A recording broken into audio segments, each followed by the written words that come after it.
Hey you guys, if you guys love this video, definitely to go ahead and subscribe, like, share, comment. Let me know what you think. We always want to grow and be better together. So what better way to do that than subscribing to this channel? So go ahead and subscribe, you guys.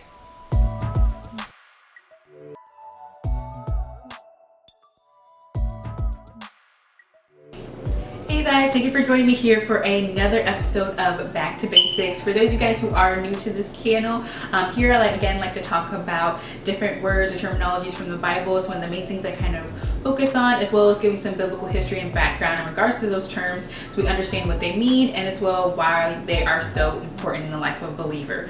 So hopefully you guys, each time you're here, you get to learn something, gain some new information, or even get a nice little refresher in regards to these words or terms so we can get to learn and grow and be better together. Now today we're actually going to be talking about the 7 deadly sins. Are they biblical? Do they matter? Should we be thinking of these things? So I'm going to kind of talk about that a little bit in regards to what that is, and again give some historical background in regards to it as well. Now in order to answer this question, I'll go back and give some historical context, some historical background in regards to when and how this this idea of the 7 deadly sins kind of came to about. So back in 16th century, Pope Gregory the Great kind of outlined the list.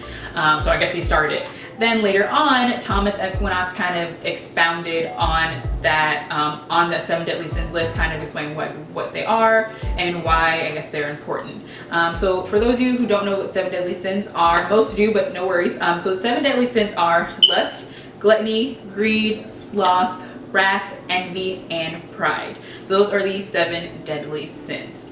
Then Italian writer Dante in the 14th century, most of us know that Dante is an Italian writer. He wrote the poem Inferno, or people of course call it Dante's Inferno, in which he kind of pictured purgatory as having seven different terraces corresponding to the 7 deadly sins. So all right, let's take a sigh. I know it's a lot here. Let's take a break before I lose you guys in regards to falling down the historical hole here. But I think, again, like I said, it's always kind of important to get the context of where some of these things are coming from. So that's why I do it, you guys. We're learning, you guys. We're growing.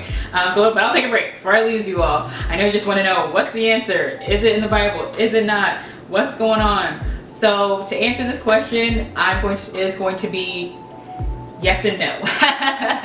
I know I can hear the groans and the sighs from here.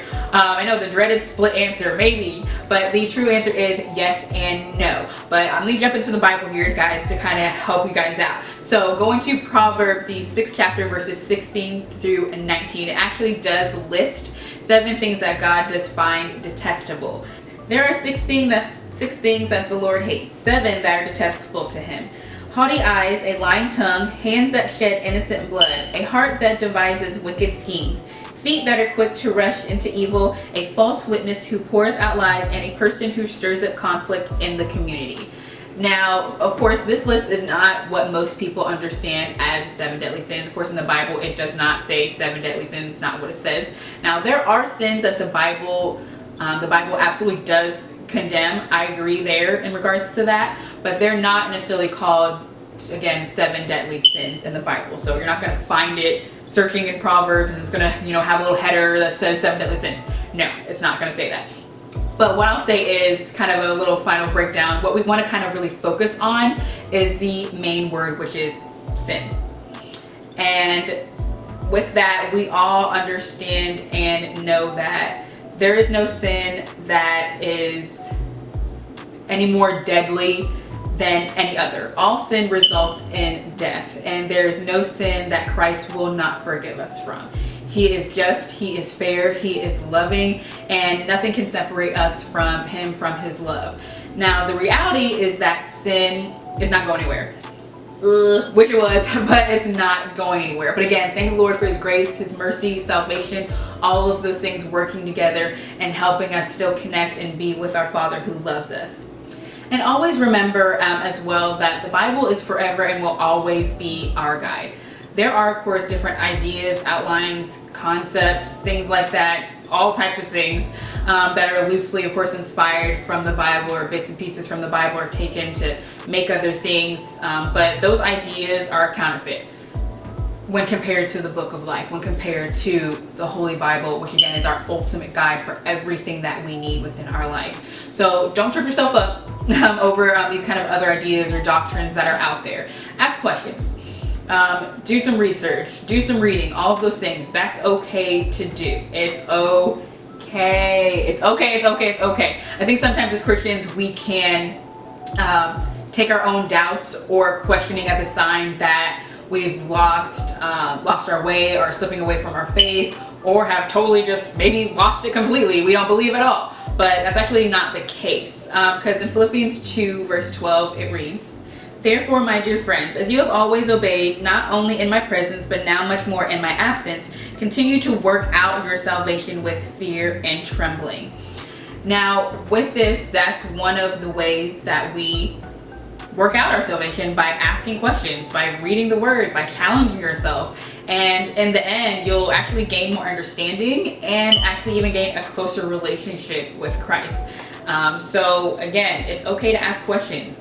We're working out our salvation. We're challenging ourselves. We're pushing ourselves forward. We're not just getting the word on, Bible study night or just on Sunday. We get it throughout the week by, having that devotion time, having that prayer time. We're doing it on our own, working it out for ourselves, asking questions, asking other believers, and that's okay. You have not lost your way because you may have seen something or like, does that make, I don't know. It's okay, ask questions. It's okay. I think the Lord would rather absolutely you do that. It's okay to ask questions. It's okay to have your doubt. Because in the end, once you do the research, once you read the word, once you have time in prayer, once you get that learning from Bible study, all those things coming together, you'll see, okay, I get it now. Now, sometimes we won't understand everything all the time, but the goal is to have a closer relationship with the Lord. The goal is to get yourself deeply rooted in who Christ is. So don't let these little things trip you up or throw you off or make you feel confused or anything like that. Ask questions, take a step back. It's okay. It's okay, because in the end, you're going to get a better relationship with the Lord. You're going to have a better understanding, and then you can help somebody else, because that's what it's all about. We want to grow and be better together. So hopefully this time you guys learn even more in regards to the word and in regards to certain types of myths that are out there, different types of ideas that are out there. So I wanted to talk about this today, because that was one of the things I have wondered about this. Like, is it biblically based? What's going on here? Is this something we should be looking at? So hopefully it did help you answer the questions. I know it helped me. Any questions that you may have in regards to 7 deadly sins, or even anything else that we've talked about in regards to covenants, different types of covenants, in regards to what salvation is, redemption, all of those things can be found on our blog, www.sassysexysafe.com. Go to our Back to Basics button, and there it'll have everything listed there for you guys to be able to learn and be able to grow. But thank you again for your time here, you all. I hope to see you next time, and get yourself in the word and start challenging yourself. Have fun.